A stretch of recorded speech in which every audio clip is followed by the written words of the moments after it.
Bismillah, Alhamdulillah, wassalatu wassalamu ala Rasulillah. Assalamu alaikum. Learn Tajweed the easy way, lesson 20b, in which we will take practice of Surah Al-Fatiha, verses 1 to 4, with a Qari. Let's take Tajweed tip number 20. Benefits of reciting with a Qari. You can correct your mad in three areas: Alif mad, Ya mad, Waw mad, A, E, U, and Gunna, where you have to stretch double, and the longer mads. Number two, your brain will get used to Makharij in a better way, and it will be easy for you to recite the same. Number three, you will get a practice of having long breaths. Your hesitation in front of others will go away and you will get confidence in your tilawa. But you should get a Tajweed teacher to check your recitation. Only a listener can tell whether you are following the right Makharij and Sifat of letters and other rules of recitation. Get an online teacher if you don't have one in your neighborhood. We are selecting here Sheikh Mashari Al-Afasi. Let us take Surah Al-Fatiha. A'udhu billahi minash shaitanir rajim. He will recite it once and we will repeat 3 times with him. Let us start.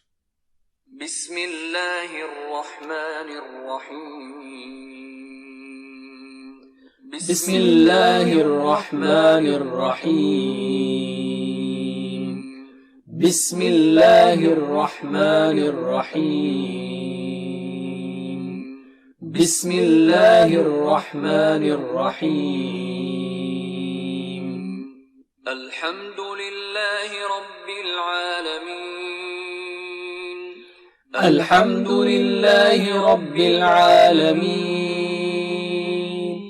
Alhamdulillahi Rabbil Alameen. Alhamdulillahi Rabbil Alameen.